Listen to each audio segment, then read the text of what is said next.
Hey Houston Skyline, today is April 30th, and welcome to another session of Teaching Moment Thursday. Today we are talking through eye sequencing, which means using your eyes and peripheral vision to see what is happening on your opponent's side of the net. It is important for blockers to use their eyes and not move their head so they can track their hitter and see the entire court. When you're blocking, there are many choices that you have to make before you actually jump and execute a blocking move. So you want to use your eye sequencing in order to make the best decision. I do want to add that today we are just covering eye sequencing and some quick notes on blocking responsibilities. There are, of course, many other areas included in blocking, such as what defense your team is running, where do your opponent's hitters like to hit, scouting, and so on. But today we are just covering what you should be looking for with your eyes. Eye sequencing is also helpful for back row players and defenders as well, because as a defender, if you are able to see the play develop on your opponent's side of the net, you can try and set yourself up in a better defensive position to make a good defensive play. Any advantage you can give yourself to get a dig in system or a playable dig on a difficult attack is always beneficial for your team. All right, so let's talk through our eye sequencing pattern, which is ball, hitter, setter, ball, hitter. Again, ball, hitter, setter, ball, hitter. And you do want to follow this series in order. First, let's talk about the ball portion, which means looking at where your opponent passes the ball. Is the pass on the net, off the net, or is it an overpass? If you're thinking about the pass on a 3-point passing scale, an on pass would be a 2 or a 3. When the pass is on, blockers need to stay loaded and balanced, and defenders wait until the setter actually sets before transitioning to defense. If your opponent passes the ball off the net, or a 1 pass on the 3-point passing scale, the blockers and also the defenders can make an educated guess on where the setter will set based on the location of the pass. If your opponent passes the ball over the net, or an overpass, you should take full advantage of that and try to earn your team a point by either attacking the overpass, swiping the overpass, which should be the most common, or passing the ball to your own setter and then running offense after that. Next, you have hitter. So there's ball, hitter. In this step, you want to find your hitter first, and we'll talk about that when we get to the film and see what set they are hitting. You want to use your peripheral vision to see all hitters, but it is important to find your hitter first. This is to your advantage, so you can take a cheat step if needed toward what your hitter is running. So, for example, if you're a middle blocker and you see the opposing middle blocker running a 3, you can take a cheat step to the right so you're prepared for that faster set. So we have ball, hitter. The next part of the sequence is setter. You want to take a look at the setter's body and where she is taking the ball. So some setters are a little bit more deceptive than others, but you want to take any clues the setter is giving you to make a decision about where you should go and block. So, for example, if you're looking at the opponent's setter and she's leaning back, she is most likely going to set the ball behind her. Setters, this is why it is so important to focus on good quality reps when setting. And if you need a refresher on staying neutral, take a look back at our Teaching Moment Tuesday from April 14th on neutral setting and the key points that you should be focusing on. So we have ball, hitter, setter. The next step is ball. So that means where is the ball actually being set? When looking at where the ball is set, you want to make sure that you're completely stopped when the setter is making contact with the ball, so you can take a first positive step to where she's setting. The last step is hitter. So ball, hitter, setter, ball, and now we're on this last step, which is hitter. This last step will be a much higher emphasis the older you get, but when completing this part of eye sequencing, you're looking at the hitter's approach, their arm swing, and their body. By looking at the hitter, you can look at signs for where the ball will be hit. So, for example, if the hitter drops her elbow, she is most likely going to perform an off-speed or roll shot. Now let's take a look at some plays and the eye sequencing in action.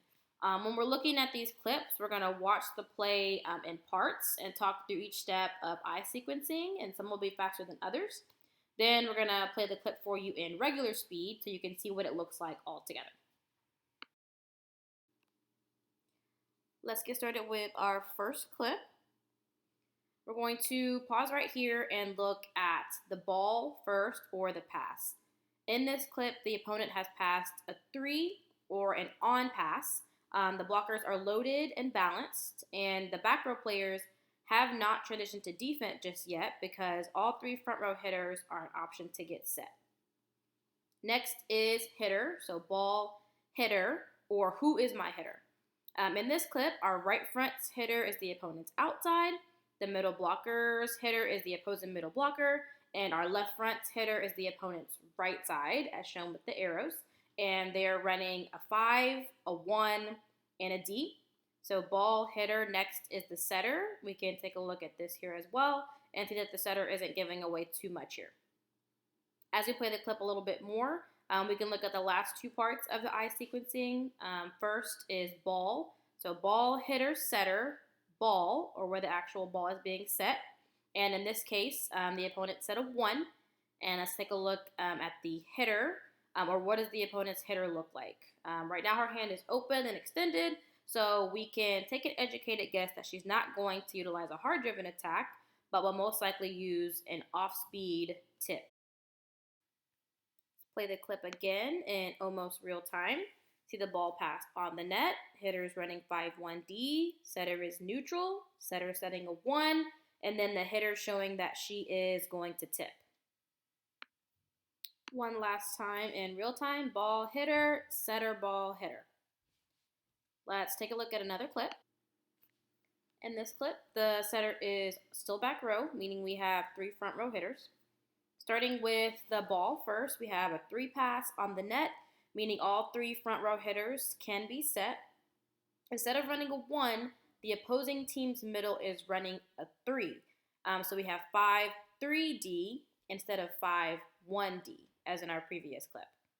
Because the opposing team's middle blocker is running a 3, our middle blocker should take a cheat step to the right, so she is ready to block the 3. So that's ball, hitter. Looking at the setter, we see the setter is still neutral. Take a look at where the ball's being set. It's being set to the opponent's middle blocker for that 3 set. But you can see it isn't far enough for the hitter to get an aggressive swing. So we see ball, hitter, setter, the ball being set to the 3 zone. And if we look at the hitter closely here, her elbow is dropped, meaning she's going to tip. One more time, a little faster. Ball, hitter, setter, ball, hitter. Of course, we're looking at this clip slowed down, so it's easier for us to talk through I sequencing. But in a live game situation, of course, this happens much faster, meaning that there's a lot of information that you'll have to process in a short amount of time. Let's move on to our next clip. We are still showing our opponent with the setter back row, meaning we have 3 front row hitters. Start with the ball part of I sequencing, or the pass. This pass we're going to consider off the net because it takes the setter past mid-court, almost to the 3 zone and close to the attack line. Because of the location of the pass, our middle front and right front blockers have both taken steps to their right because they're taking an educated guess that the ball will be set, most likely to the outside. Our back row defenders and off blocker also take a step to transition to defense for an outside attack. This is why it's important to be a good serving team. So you're able to get more passes that are off the net, keep your opponent out of system, which allows your team to make more of an educated guess on where the ball will be set.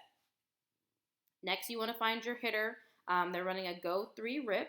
I use go and rip in this case because this particular opponent runs a faster offense, which is why I'm not saying 5 or D. Next, we take a look at the setter. Find where the ball's being set. In this case, it's to the outside hitter. And lastly, take a look at the hitter. So ball off the nets. Hitter's running 5 or go 3 rip. Setter looking like she's going to set to the outside. We watch where the ball is actually being set. And then the hitter is faced cross court. Just want to note also here as well that the left back can see the hitter. This is really important as well, which is why we talked about why defenders also need to use their eyes because she's setting herself up in a good position to get a playable dig in the middle of the court. Now let's play the clip in regular speed. See the pass off the net, go 3 rip, setting outside, hitter showing cross court, and us getting a playable dig on that ball. For this last clip, we are going to talk through a different situation where the setter is front row. First, let's look at the pass. The pass is on the net or a 3 pass, but in this situation where we find the hitters, they are running a go, a C, or a slide, and the setter is also an attacker in this situation. I have 3 arrows on the video showing what the blockers are now responsible for. In this situation, when the middle is running a C or a slide, the left front is responsible for blocking that set. The middle front is responsible for blocking the setter if she is to jump and attack. And the right front is still responsible for blocking the opponent's outside. So that covers ball and hitter. Now let's take a look at the setter. She's pretty neutral here. And see that our middle front takes a positive step in the direction towards the slide once she sees the setter is setting behind her. So ball, hitter. We're looking at the setter, pretty neutral, watching the ball. She's setting a C or a slide. And finally, we look at the hitter, whose hips and shoulders are facing where she wants to hit the ball, and we get a playable dig. Watching this clip put all together but slowed down, we see the pass is on or a 3 pass. We see that one of the hitters begins their approach in one part of the court but ends in another, which changes the blocking responsibilities. The setter is pretty neutral here. She sets the C, and the hitter faces cross court. And one last time in real time, ball, hitter, setter setting the C, hitter facing cross court, and there's the dig. There are other blocking responsibilities that we didn't cover today, as this was mostly about eye sequencing, so feel free to let me know if you have any questions about blocking responsibilities.